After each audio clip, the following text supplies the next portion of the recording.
Leaders, thank you for your love and support. I appreciate you all. Sorry about my voice, I'm not well. Africans, we cannot continue to be doing the same old way of things and expect different results. We need to learn from other people, and that is how we grow. Learning do not come to an end. If only we are looking for a change, then we should be able to learn other ways of doing things. Our leaders have a way of doing their things, and that is why Africa is this way. And any other president that comes through the system called democracy follows suit. Yet, at the end of the day, we don't produce any outcome because we can't continue to be doing things in the old-fashioned way, expecting to have a change in our respective country. Mali, Niger, and Burkina Faso are leaders that we are expecting every African leader to learn from. Other people are trying to learn from them, learn from their way of leadership. The president of Botswana, Duma Boko, has decided that he will not live this fancy lifestyle. Then why would he be traveling with a lot of people, wasting taxpayers' money, when he can easily do these same things on his own? We've seen that whenever African leaders are traveling, they travel with a lot of people, wasting taxpayers' money, 40, 50, 20. And we don't even know what these people are going to be doing. Those will be holding their umbrellas, their shoes, their bags, you understand? But Duma Boko decided to live a simple lifestyle just to save costs. When I travel, I trim down the team. I don't want to take the minister, take her away from her core responsibilities, balloon the size of the delegation unnecessarily. Why? Because when I walk around, somebody must be holding my files and my briefcase and must always be whispering to me because I haven't read and I don't understand. I'm not like that. I advise myself because I've read the documents and I can engage meaningfully with whoever. So I don't need a whole delegation. I can go alone, actually, by the way. I'm enough. By myself. Otherwise, I would not be worthy representative of the bar of Botswana. As an advocate of this, when a foreign jurisdiction wants a legal opinion on any aspect of the law in Botswana, the law itself says you seek the opinion of an advocate in that jurisdiction. If I can render those opinions to foreign countries, I cannot go alone and engage. That would be a terrible vote of no confidence on not just myself, but the legal profession that raised me. So when I travel, I look at the size of, and they know I cut it down. I need myself. I need somebody who will tell me, these are the meetings, this is the place where the meeting is. Ordinarily, I would do that myself, but they insist you must have somebody chaperoning you. You can't run away from some of these. But other than that, the Minister of International Relations has a lot on his plate. There are crises all over the place. And I have to take him because I'm going to discuss investments in Oman, investments in Ras Al Khaimah, investments in Switzerland. I have to be carrying a whole battalion and government doesn't work because it will be said, now you're operating away from... No. I am the chief diplomat of this republic. The foremost, most eloquent spokesperson of this republic is its president. And so when I step out there, brother, I step out in the service of this republic. And when I do so, I leave my all there. That's me. That's how we all must be. Every one of us. You don't need to be chaperoned. You don't need to be... No. You must know your stuff. You must read. You must inform yourself. Information is readily available in this day and age. So sometimes it is nice, it is prestigious to have 20 people around you. No. Where we are, you need a very small delegation of people who are absolutely essential. When I went, I had a Geoscience Institute. I had a few. I had Botswana Development Corporation, absolutely necessary for the conversations that I was going to have there. And from Oman, with the Omani Investment Authority, on the 26th of November, the head of the Omani Investment Authority will be here to do something pretty much like what we are doing. Projects, delivery. Anton Chekhov, don't tell me the moon is shining. Show me some glint of light on broken glass. That's what I'm showing now. Glint of light. Size of delegation, not important. Have you communicated with the Minister of International Relations? Yes. Sometimes I have to communicate with myself only. That's what the Constitution says. The President can act on his own advice. When he does, allow him. The Constitution has given him that power. There's no problem with it. If you have a problem with it, you change the Constitution. I follow it to the letter and its spirit. But I also save the country a lot of money in the process. That's how we do these things. And so, trade, for international relations, where they are required, you will see them. Where there's no way of excluding them, even if we wanted to trim down the size of the delegation, they will be there. But where we can do without many of these, we will, and save the country some money. And then the issue of engaging with the media. You see, I have a weakness, really, let me confess to you. And I think it's a normal weakness for every human being. You need to behave to be taken seriously in a manner that shows you yourself take yourself seriously.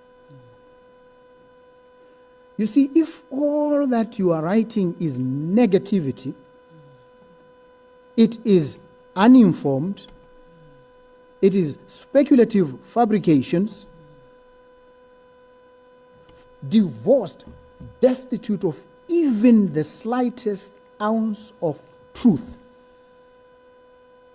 then you make it very difficult for anybody to take you seriously, much less myself. I have a difficulty first with listening to a person who has no substance, who doesn't make sense. I find it very difficult. It's like torture. I have an even more serious problem with reading stuff that is not well written. And many of the pieces that you write in your newspapers are badly written. Even the grammar is bad. I'm telling you, I must be honest with you folks. And then, everything is devoid of truth. Do you take yourself seriously as a professional, if that's what you do? Do you deserve then to be taken seriously? I would rather go to the bus rank and listen to those folks there. They make more sense than some of the stuff that you write. Oh, the vice president and the president are fighting. Where were they fighting? How far were you? Oh, this one is about to be removed. Where do you get all these things, folks? Where do you get these things? And you peddle them with such zeal. And investors read these things, and they might also be put off. This is not a serious country. If the president is fighting with the vice president, there's nothing like that. Absolutely.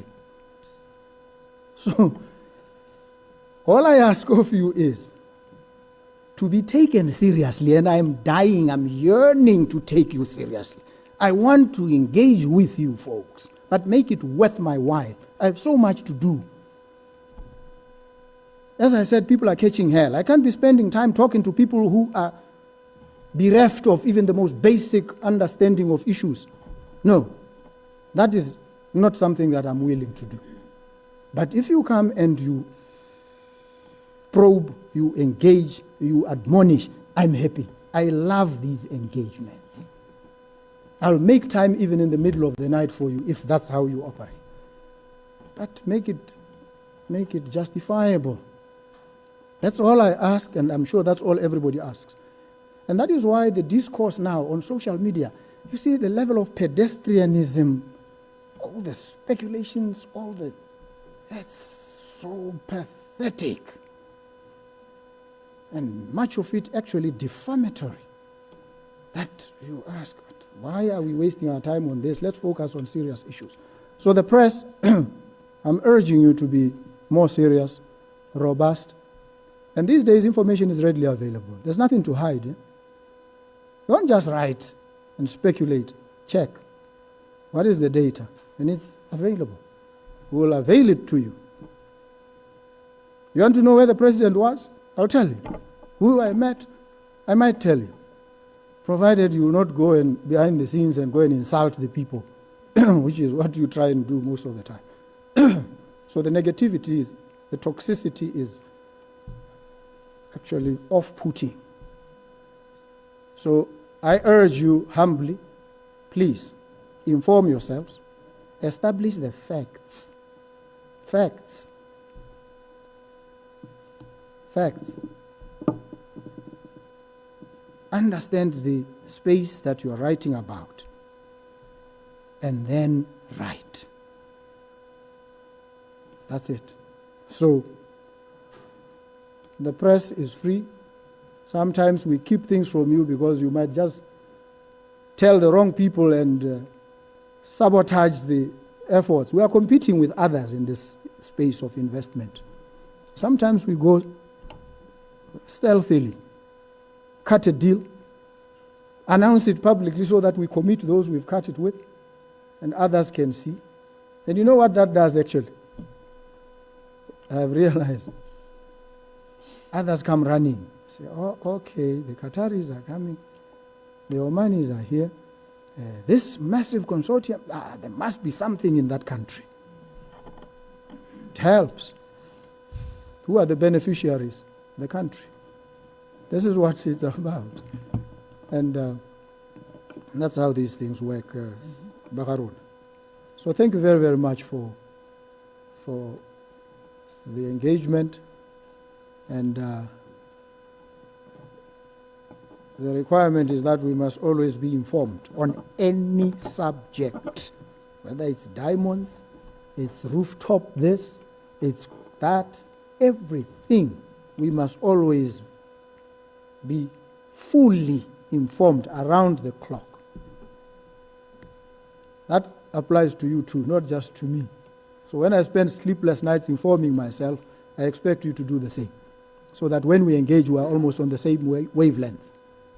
Then we have some beautiful engagement, and the people watching will be very happy and say, this press in Botswana is super. That's what I want. I want excellence. We're rolling. That's why the investors are interested. They can't park their money and wait for you to go to land board and go to this place and go to deeds registry. Investors don't work like that. They'll take their money elsewhere because you have demonstrated lack of seriousness. So in relation to the 162 billion, this is the situation. Memorandum of Understanding. The due diligence has begun. The due diligence entails being availed access to data, all the data. That will enable, as I said, appropriate solutions and appropriate technologies to be considered and marshaled for deployment. And so the due diligence, an estimate said the due diligence would take 4 months. But with a qualification, which is this: the data that is required is readily available, and access has been instantly availed. With the amount of data that is available, it should therefore be within the pale of reason to expect that the due diligence phase will take much shorter. Anything from a month and a half, 2 months, the due diligence would be done, and solid solutions will then be ready for deployment. Murupule B, you know that it has become a swan song, hasn't it? Billions have gone down the drain there. And it's now been 6 years of remedial action, remedial works being carried out. At a certain point, a line gets drawn in the sand and you say, we can't be remedying all our lives. At a certain point, the remedying must stop. And the remedies must have worked. And if we continue to experience the same problems, I don't know what intellectual property anybody is talking about. But with or without anybody's IP, the line can be drawn in the sand. And so all the rights of the Botswana government in relation to these matters are fully reserved. And I speak as a lawyer now.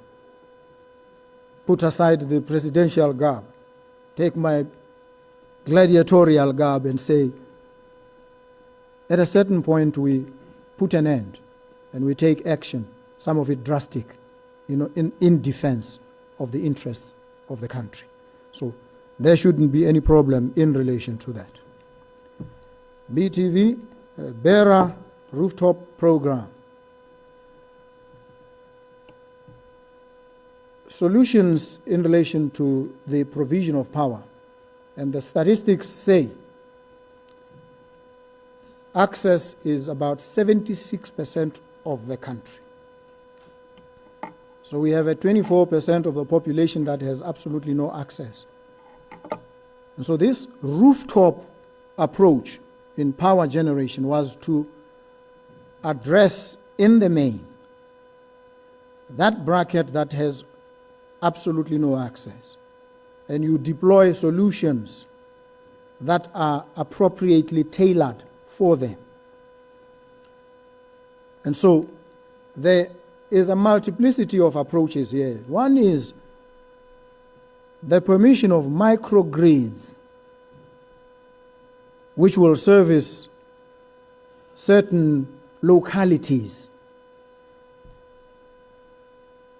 and enable where the power generated in that space exceeds the needs, then for that power to be fed into the grid. And that also involves some infrastructure that will take up that power. That's a program that is ongoing. In fact, the minister is seized with, and she's in the process of raising